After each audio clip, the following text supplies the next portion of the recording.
Hey BookTube, welcome to an evening with Jay Shea. I'm reviewing Less, 2017 novel by Andrew Sean Greer.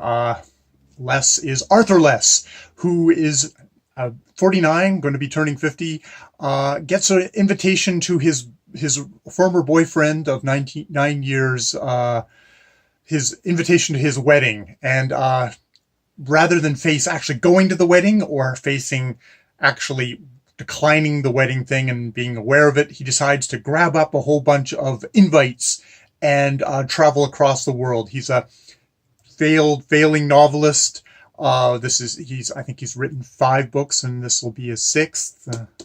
Sort of like somebody we might mention. I believe that is the autobiographical connection there is the same. So he's gotten all these things. He's going to go across the world.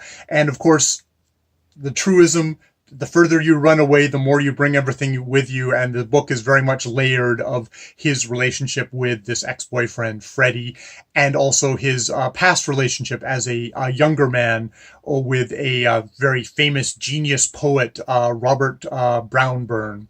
Brownburn, who is very much, you could get this Black Mountain Poet vibe from, I don't think that's what it's described in as the book, but, so he was the hanger-on, the lover of, the muse maybe of this fellow, and, but now he's struggling in his own life. He's always continually comically struggling through his own humiliations and stuff like that. Is this kind of, no longer young, but still a very kind of a boyish guy. He's definitely referred to as sort of Peter Pan-like in his demeanor. He's very much an innocent.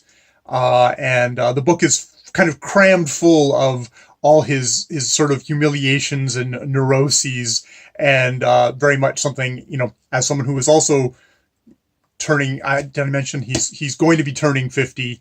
As someone, I'm 49, I'm going to be turning 50. So all that I could totally get into. I could totally sympathize with that. Of course, as he goes along, one of his first things is he finds out his latest book isn't going to get picked up by his publisher. So he's really feeling down on his luck there. He's someone who, he's published these 5-6 novels, all of which he seems to make excuses of, like, how he actually made the success he has made, but he's never been somebody who's gotten talked about in the media and the gay media. He's not a part of, I think that someone says later, you're not a part of the gay canon.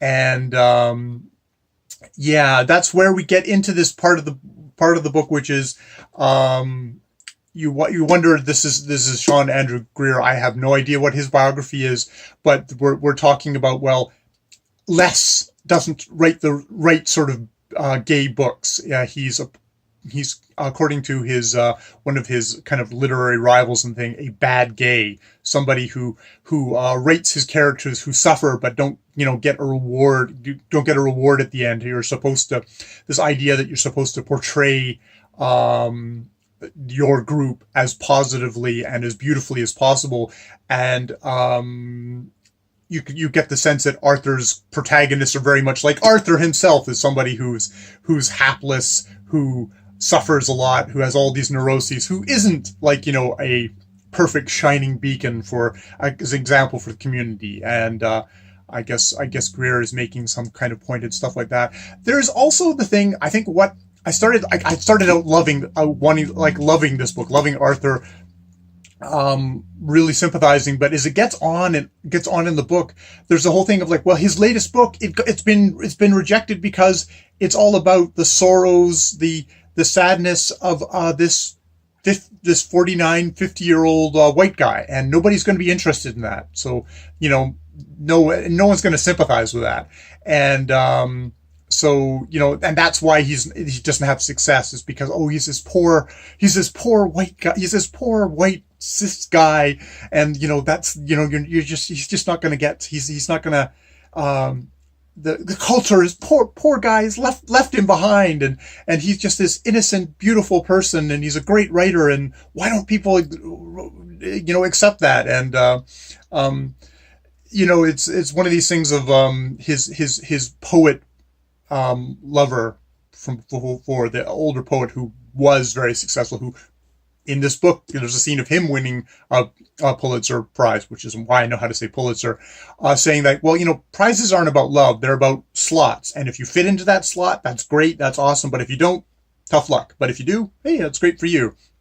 And this seems to be very much an argument of, as this poor white guy, I'm not going to fit into any slots. I'm not going to win any prizes, which is kind of hilarious because, of course, Les Wynn has won the 2017 Pulitzer Prize. So, but it was it rankled me. It rankled me because the book actually is written well enough and beautifully enough and has kind of a chuckle and has a kind of good stuff on every single page that I don't understand why it needed this, oh, poor Les, other than it's just the poor neuroses of Les. But I do feel like the book itself seems to be buying into this idea that, poor Les, he can't get his book published. It's because he doesn't fit the slots anymore, where for so long there were so many slots for white guys, whether they were gay or straight. I mean, you could probably make an argument that there was one point where certain kind of literatures were hot, and yeah, you know what? That passes over to someone else, and what's left is there's the merit. It's like, make me care. Whether you're white or you're black or Asian, it's like you make me care, and this book made me care. But the book also pushed me away by saying, oh, you don't care because I'm, oh, poor me. And it's like, I'm a 49-year-old semi-melancholy white guy. So I am like the audience for this book, I guess, or a easy audience for this book. And yet it pissed me off. It pissed me off by kind of pulling this weird sort of sympathy card. And I mean, this is a book where the narrator is literally in love. I'm not going to, that in itself, I don't think spoils anything, is literally in love with Arthur. And so it's sort of like begging the question that way. And that frustrated me, in a book that has so many kind of lovely bits to it. This guy is like, he's a literary Charlie Chaplin, going through this book. And, I enjoyed that so much, but it also just, it pissed me off at the same time with this weird kind of begging of the question thing. And it's one of these things I've been kind of going back and forth on. Is like, is the book actually asking me to like feel sorry for this guy? I mean, I feel sorry for myself all the time, and I'm a 49-year-old white guy. But it rankled me in this book to say, oh no, I'm going to push this forward at you, that you have to feel sorry for Arthur, that this is terrible that this guy hasn't getting his story told. Whereas there's so many people in the world who haven't had their story told, who might, there's the story, there's the method of the story being told, there's the literary merit, there's is this person a good storyteller? And I mean, to be honest, sometimes if you have a really awesome story, a really new story, maybe your literary talent isn't going to be, won't, there's that, they add together somehow to make the whole. Now in the future, where you might be, like a black trans author, and when you first write your book, your story is new, and it's like, wow, we're really interested in that. And you open up the gates for a whole bunch of other people of a kind of who have that same story to tell their story.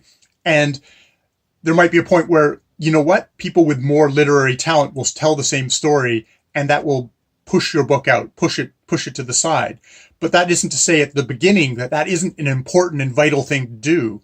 And that, if you're a white gay author, you're really gonna have to bring it now, because a lot of the story, the newness of the story has been told, and you're gonna have to come at it with something new. And this book does come at it with some stuff that is like, I think it's really well told. I mean, this is the other thing, is how well versed am I?